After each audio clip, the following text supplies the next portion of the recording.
ಪ್ರಮುಖವಾಗಿ ರಾಜಧಾನಿಯಲ್ಲಿ ಇಡ್ಲಿ ತಯಾರಿಕೆ ಮಾಡಿದ ನಂತರದಲ್ಲಿ ಪಾರ್ಸಲ್ ಕೊಡುವಾಗ ಬಳಕೆ ಮಾಡುವ ಪ್ಲಾಸ್ಟಿಕ್ ಪೇಪರ್. ಇದರ ಬಗ್ಗೆ ಸಾಕಷ್ಟು ಆಕ್ಷೇಪ ವ್ಯಕ್ತವಾಗ್ತಾ ಇದೆ ಆರೋಗ್ಯ ಇಲಾಖೆಯಿಂದ. ಇದರ ಮಾಹಿತಿಯನ್ನ ನನ್ನ ಕಲೀಗ್ ದೀಪ್ತಿ ನೀಡ್ತಾ ಹೋಗ್ತಾರೆ. ಅದರ ಬ್ರೇಕಿಂಗ್ ಅಪ್ಡೇಟ್ ಅನ್ನ ಗಮನಿಸೋಣ.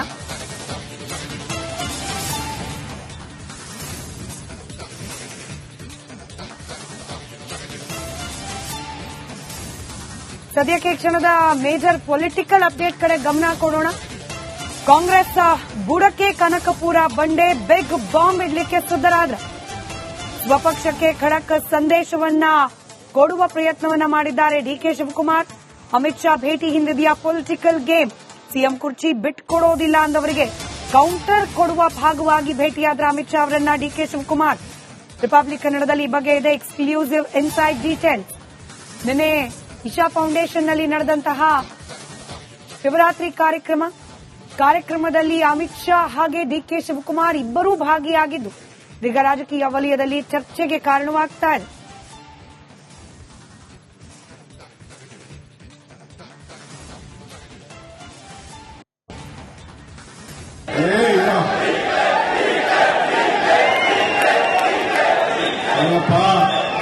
ನಾನು ಎಲೆಕ್ಷನ್ ನೆಕ್ಸ್ಟ್ ಟೈಮ್ ನಾನು ನಿಂತ್ಕೊಂಡಾಗ ನನ್ನ ಲೀಡರ್ಶಿಪ್ ಅಲ್ಲಿ ನಡೆದಾಗ ನೀವು ಇದನ್ನ ಪದ ಉಪಯೋಗಿಸಿ ನಾನು ಬಿಟ್ಟು ಹೋಗೋದಿಲ್ಲ. ಇನ್ನೊಂದು 8 ವರ್ಷ ಗಟ್ಟಿಯಾಗಿರ್ತೀನಿ. ನನ್ನ ಆರೋಗ್ಯ ಗಟ್ಟಿಯಾಗಿರ್ತೀನಿ. ನಿಮ್ಮ ನನ್ನ ನಂಬಿಕೆ ಸ್ಟಾರ್ಟಿಂಗ್ ಏನ್ ಹೇಳಿದೆ, ನಂಬಿಕೆಗಿನ್ನ ದೊಡ್ಡ ಗುಣ ಇಲ್ಲ ಅಂತ. ನನ್ಗೆ ಯಾರ ಮೇಲೆ ನಂಬಿಕೆ? ನಿಮ್ಮ ಮೇಲೆ ನಂಬಿಕೆ. ಸೊ ಹಂಗೆ ನಿಮ್ಮನ್ನ ನಾವು 5 ವರ್ಷಕ್ಕೆ ನಾವು ಮದುವೆ ಮಾಡ್ಕೊಂಡಿಲ್ಲ, 35 ವರ್ಷಕ್ಕೆ ಮದುವೆ ಮಾಡ್ಕೊಂಡಿದ್ದೀವಿ. ಸೊ ಡೈವರ್ಸ್ ನಿಮ್ಗೆ ಮಾಡೋದಿಲ್ಲ. ನೀವು ನಾನು ಡೈವರ್ಸ್ ಮಾಡಕ್ ಹೋಗ್ಬಿಡ್ತೀವಿ. ನೀವು ಮಾಡ್ಕೊಳ್ತೀವಿ. ನನ್ನ ರಾಜ್ಯ ಪಾರ್ಟಿ ಅಧ್ಯಕ್ಷ 5 ವರ್ಷ ಪಾರ್ಟಿ ಪ್ರೆಸಿಡೆಂಟ್ ಮಾಡಿಬಿಟ್ಟು ನನ್ನ ಡೆಪ್ಟಿ ಸಿಎಂ ಮಾಡಿ 89 ಮಂತ್ರಿಯಾಗಿ ನನ್ನ ಬೆಳೆಸಿ if I doesn't show my face and ನಾನು ಕಾಂಗ್ರೆಸ್ಗೆ ಕೆಲಸ ಮಾಡಲಿಲ್ಲ ಅಂದಮೇಲೆ, ನನ್ನ ಲೀಡರ್ಶಿಪ್ ಕೊಡಲಿಲ್ಲ ಅಂದಮೇಲೆ, ನಾನು ಮನೇಲಿ ಕೂತ್ಕೊಳ್ಳಕ ನನ್ನ ನಾಯಕ ಕಾಂಗ್ರೆಸ್ ಪಾರ್ಟಿ ನನಗೆ ಶಕ್ತಿ ಕೊಟ್ಟಿರೋದು. Whatever position I am there. ನನ್ನ ಕೇರಳ ಕರೀತಾರೆ, ತಮಿಳುನಾಡು ಕರೀತಾರೆ, ತೆಲಂಗಾಣ ಕರೀತಾರೆ, ಆಂಧ್ರ ಕರೀತಾರೆ, ಅಸ್ಸಾಂ ಕರೀತಾರೆ, ಡೆಲ್ಲಿ ಕರೀತಾರೆ, ಬಿಹಾರ್ ಕರೀತಾರೆ, ಹಿಮಾಚಲ್ ಪ್ರದೇಶ ಕರೀತಾರೆ. ನಿಮ್ನ ಕರೀತಾರ? ಬೇರೆ ಕರೀತಾರ? ರಾಜ್ಯದಲ್ಲೂ ನಿಮ್ಮ ನಾಯಕತ್ವದಲ್ಲಿ ಮುಂದುವರಿಯುತ್ತೆ. I am telling you. ಹೋದ ಎಲೆಕ್ಷನ್ ಅಲ್ಲಿ ಕ್ಯಾಂಪೇನ್ ಕಮಿಟಿ ಚೇರ್ಮನ್ ಇದ್ದೆ ನಾನು, ಸಿದ್ದರಾಮಯ್ಯನವರು ಚೀಫ್ ಮಿನಿಸ್ಟರ್ ಇದ್ದಾಗ. ಹೋದ ಎಲೆಕ್ಷನ್ ಅಲ್ಲಿ ಪಾರ್ಟಿ ಪ್ರೆಸಿಡೆಂಟ್ ಇದ್ದೆ, ಈಗ ಡೆಪ್ಟಿ ಸಿಎಂ ಇದೆ. ಸೊ ಇಷ್ಟೆಲ್ಲ ನನಗಿರುವಂತ ವೈಬ್ರೇಷನ್, ನನಗಿರುವಂತ ಸ್ಟ್ರೆಂತ್, ನನಗಿರುವಂತ ಎಕ್ಸ್ಪೀರಿಯನ್ಸ್ ಬೇರೆ ಎಲ್ಲ we utilise every one. Siddaramaiah also will lead the party. ಅದು ಒಂದು ಹೇಳ್ಬಿಡಿ ಸರ್, ಮುಂದಿನ ಎಲೆಕ್ಷನ್ ಒಳಗೆ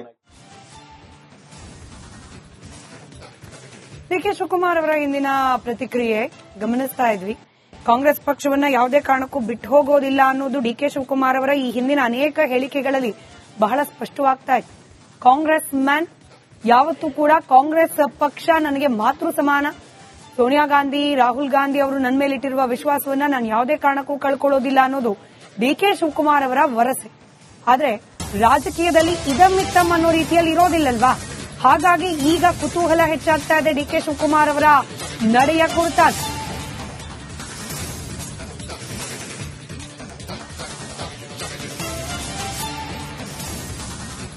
ರಾಜ್ಯ ರಾಜಕೀಯದಲ್ಲಿ ಬದಲಾವಣೆಗಳಾಗುತ್ತಾ ಅನ್ನೋ ವಿಚಾರಕ್ಕೆ ಸಂಬಂಧಪಟ್ಟಂತೆ ವಿಜಯೇಂದ್ರ ಅವರು ಪ್ರತಿಕ್ರಿಯೆ ನೀಡಿದ್ದಾರೆ. ಬಿಜೆಪಿ ರಾಜ್ಯಾಧ್ಯಕ್ಷರು ಕ್ಷಿಪ್ರ ಬದಲಾವಣೆಗಳು, ಬೆಳವಣಿಗೆಗಳು ಯಾವಾಗ ಬೇಕಾದರೂ ಆಗಬಹುದು, ಯಾವ ಸ್ವರೂಪದಲ್ಲಿ ಬೇಕಾದರೂ ಆಗಬಹುದು.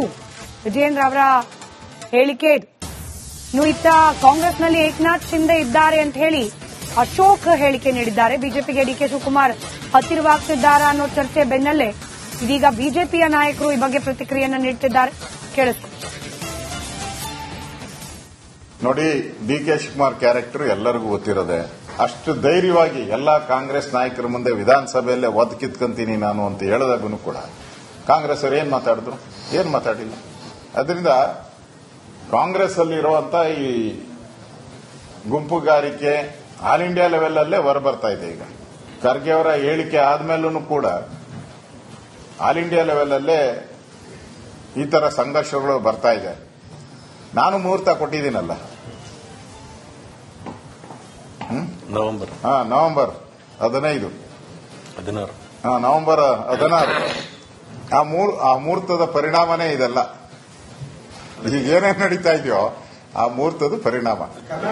ನಿನ್ನೆ ಶಿವರಾತ್ರಿಯ ಸಂದರ್ಭದಲ್ಲಿ ಇಶಾ ಫೌಂಡೇಶನ್ ಅಲ್ಲಿ ಕಾರ್ಯಕ್ರಮದಲ್ಲಿ ಭಾಗವಹಿಸುತ್ತೆ. ಅದೊಂದು ಧಾರ್ಮಿಕ ಕಾರ್ಯಕ್ರಮ, ಶಿವರಾತ್ರಿ ಸಂದರ್ಭದಲ್ಲಿ ಹೋಗಿರ್ತಕ್ಕಂಥದ್ದು.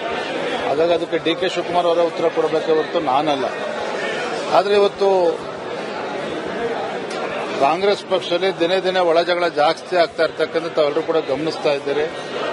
ನಾನು ಅವತ್ತೇ ಹೇಳಿದ್ದೇನೆ,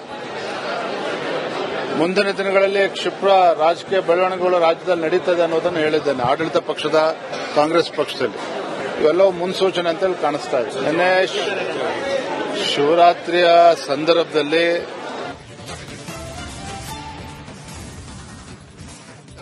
ಡಿ.ಕೆ. ಶಿವಕುಮಾರ್ ಈ ಮೊದಲೇನಲ್ಲ, ಈ ಹಿಂದೆ ಕೂಡ ಎಲ್ಲಾ ಸಂದರ್ಭದಲ್ಲೂ ಕೂಡ ಟೆಂಪಲ್ ರನ್ ಮಾಡುವಂತದ್ದು, ದೇವಸ್ಥಾನಗಳಿಗೆ ಭೇಟಿ ಕೊಡುವಂತದ್ದು ಮಾಡಿದ್ದಾರೆ. ಅದೇ ರೀತಿ ಈಗ ಮಹಾಕುಂಭದಲ್ಲಿ ಬಹಳ ಸ್ವಲ್ಪ ದೊಡ್ಡ ಮಟ್ಟದಲ್ಲಿ, ಮೊನ್ನೆ ಮಹಾಕುಂಭ, ಈಗ ಶಿವರಾತ್ರಿ ಆಚರಣೆಯಲ್ಲಿ ಭಾಗಿಯಾಗಿದ್ದಾರೆ. ಸೊ ಡಿ.ಕೆ. ಶಿವಕುಮಾರ್ ಕುತೂಹಲದ ನಡೆ ಬಗ್ಗೆ ವ್ಯಾಪಕ ಚರ್ಚೆ ಆಗ್ತಾ ಇದೆ ರಾಜಕೀಯ ಪಾಳೆಯದಲ್ಲಿ. ಕಾಂಗ್ರೆಸ್ ಬಿಜೆಪಿಯಲ್ಲಿ ಆರೋಪ ಮತ್ತು ಪ್ರತ್ಯಾರೋಪಗಳು ಕೇಳಿ ಬರ್ತಾ ಇವೆ. ಯಾವ್ಯಾವ ನಾಯಕರು ಏನೇನು ರಿಯಾಕ್ಷನ್ ಕೊಟ್ಟಿದ್ದಾರೆ ನೋಡೋಣ. ಹಿಂದೂಗಳನ್ನ ಬೈಯುವಂತದ್ದು, ಹಿಂದೂಗಳನ್ನ ಕೀಳಾಗಿ ಕಾಣುವಂತದ್ದು ಪ್ರವೃತ್ತಿ ಕಾಂಗ್ರೆಸ್ನಲ್ಲಿ ಇದೆ. ಅದು ಬಹುಶಃ ಅದು ಅವಸಾನಕ್ಕೆ ಅದು ಕಾರಣ ಆಗ್ತಾ ಇದೆ. ಕಾಂಗ್ರೆಸ್ ಡೇ ಬೈ ಡೇ ಇವತ್ತು ಅವಸಾನ ಆಗ್ತಾ ಇದೆ. ಅದಕ್ಕೆ ಕಾರಣ ಅಂತಂದ್ರೆ ಹಿಂದೂಗಳ ಬಗ್ಗೆ ಇರುವಂತಹ ದ್ವೇಷ. ಮಲ್ಲಿಕಾರ್ಜುನ ಖರ್ಗೆ ಅವ್ರ ಸ್ಟೇಟ್ಮೆಂಟು, ಪ್ರಿಯಾಂಕಾ ಖರ್ಗೆ ಅವ್ರ ಸ್ಟೇಟ್ಮೆಂಟು ಹಿಂದೂಗಳ ವಿರುದ್ಧ ದ್ವೇಷ ಸಾಧನೆ ಮಾಡುವಂತದ್ದು ಅದಾಗಿದೆ.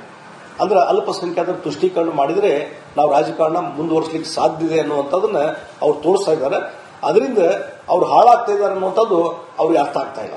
ಹೀಗಾಗಿ ಡಿ.ಕೆ. ಶಿವಕುಮಾರ್ ಅವರು ಹಿಂದೂಗಳ ಪರಂಪರೆ ಮಾಡಲೇಬೇಕಂತ ನ್ಯಾಚುರಲಿ. ಅದ್ರಾಗ ಬಹಳ ದೊಡ್ಡ ಸ್ಥಿತಿ ಏನಲ್ಲ.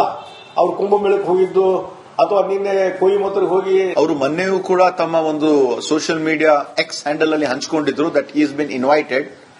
ಸೊ ಆ ಒಂದು ಹಂತದಲ್ಲಿ ಅವರು ಹೋಗಿ ಅದರಲ್ಲಿ ಭಾಗಿಯಾಗಿದ್ದಾರೆ. ಅವರು ಮಹಾಕುಂಭ ಮೇಲಾಗೂ ಹೋಗಿದ್ರು. ಅವರು ಅದು ಇಂಡಿವಿಜುವಲ್ ಡಿಸಿಷನ್ ಇದೆ, ಇಂಡಿವಿಜುವಲ್ ಪಾರ್ಟಿ ಡಿಸಿಷನ್ ಇದೆ, ಇಂಡಿವಿಜುವಲ್ ಡಿಸಿಷನ್ ಇದೆ. ಸೊ ಆ ಒಂದು ಬೇಸಿಸ್ ಮೇಲೆ ಅವ್ರು ಹೋಗಿದ್ದಾರೆ. ಅದು ವ್ಯಕ್ತಿತ್ವದದು. ಕಾಂಗ್ರೆಸ್ ಅಂತ ಯಾಕಂದ್ರೆ ಬೇರೆ ಲೀಡರ್ಗಳು ಬೇರೆ ಯಾರು ಅಂದ್ರೆ ಬಹಳಷ್ಟು ಟೀಕೆಗಳು ಅವ್ರ ಮೇಲೆ ವಾದ ಮಾಡೋದಾಗುತ್ತೆ. ಅಲ್ಲ, ಅವರು ಈಶಾ ಫೌಂಡೇಶನ್ ಕಾರ್ಯಕ್ರಮದಲ್ಲಿ ಭಾಗಿಯಾಗಿದ್ದಾರಲ್ಲ. ಅವರು ಈಶಾ ಫೌಂಡೇಶನ್ ಸದ್ಗುರು ಅವರು ಯಾವುದೋ ಒಂದು ಪಕ್ಷಕ್ಕೆ ಸೀಮಿತ ಇಲ್ಲ. ಅವರು ಎಲ್ಲ ಬೇಲಿಯದ್ದು ಹೊಲ ಮೇದರೆಗೆ ಅದು ಇವರೊಂದು ಪ್ರಮುಖ ಸ್ಥಾನದಲ್ಲಿರುವವರು. ಸೀಸರ್ನ ಪತ್ನಿ ಅತೀತಾಳಾಗಿರಬೇಕು. ಆಮೇಲೆ ಅಮಿತ್ ಶಾ ನಮ್ಮ is not opponent, is an enemy of our party. ಆಮೇಲೆ ಅವರು ಬರ್ತಾರೆ ಅಂತ ಗೊತ್ತಿದ್ದು ಇವರು ಅಲ್ಲಿ ಹೋಗ್ಬೇಕಂತ ಇದೆ. ಇದೆಲ್ಲ 3-4 ಕಾರಣಗಳಿಗೆ ನಾನು ಒಂದು ಟ್ವೀಟ್ ಮಾಡಿದೆ ಮತ್ತು ಫೇಸ್ಬುಕ್ ಅಲ್ಲಿ ಬರೆದಿದ್ದೇನೆ. ಈಗ ಅವರು ಯಾವುದೇ ಸಮಾರಂಭಕ್ಕೆ ಹೋಗ್ಬೋದು. ಈಗ ಹೋಗಿದ್ದಾರೆ, ಕುಂಭಮೇಳಕ್ಕೆ ಹೋಗಿದ್ದಾರೆ, ಎಲ್ಲ ಹೋಗಿದ್ದಾರೆ, ಅದ್ರ ಬಗ್ಗೆ ಏನು ಆಕ್ಷೇಪ ಇಲ್ಲ. ಬಟ್ ಇದಕ್ಕೊಂದು ವಿಶೇಷ, ಯಾಕಂದ್ರೆ ಇದು RSS ಹಿನ್ನೆಲೆ ಇರುವಂತಹ ವ್ಯಕ್ತಿ, RSS ವಿಚಾರಗಳನ್ನು ಒಪ್ಪುವಂತ ವ್ಯಕ್ತಿ.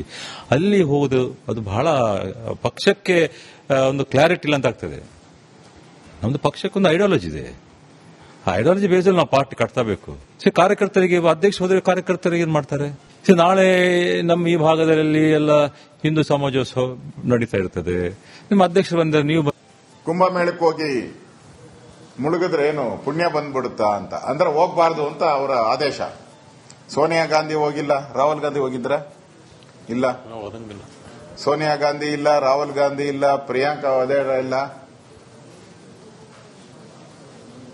ಖರ್ಗೆ ಅವರ ಮಾತನ್ನ ಧಿಕ್ಕಾರ ಮಾಡಿ ಡಿ.ಕೆ. ಶಿವಕುಮಾರ್ ಅವರು ಕುಟುಂಬ ಸಮೇತರಾಗಿ ಹೋಗಿದ್ರು. ಅವ್ರ ಇಡೀ ಕುಟುಂಬ ಹೋಗಿ ಕುಂಭಮೇಳದಲ್ಲಿ ಮುಳುಗಿ ಬಂದಿದ್ದಾರೆ. ಈಗಾಗಲೇ ಪ್ರಧಾನಮಂತ್ರಿಯವರನ್ನು ಕಳೆದ 2 ತಿಂಗಳಿಂದ ಪ್ರಧಾನಮಂತ್ರಿಯನ್ನು ಹೋಗಿ ಭೇಟಿ ಮಾಡಿದ್ದಾರೆ ಡಿ.ಕೆ. ಶಿವಕುಮಾರ್ ಅವರು. ಈಗ ಈಶಾ ಫೌಂಡೇಶನ್ ಅಲ್ಲಿ ಕಾರ್ಯಕ್ರಮಕ್ಕೆ ಹೋಗಿದ್ದಾರೆ. ಅದು ಅವರ ಮನೋ ಇಚ್ಛೆ. ಅದು ಏನು ಅವ್ರ ಮನೋ ಇಚ್ಛೆಗಳಿದೆ ಒಳಗಡೆ ಏನು ಗೊತ್ತಿಲ್ಲ. ಅವ್ರು ಯಾಕೆ ಹೋಗ್ತಾ ಇದ್ದಾರೆ ಏನು ಅನ್ನೋದು ಅವರೇ ಒಬ್ಬರಿಗೆ ಗೊತ್ತಿರುವಂತದ್ದು.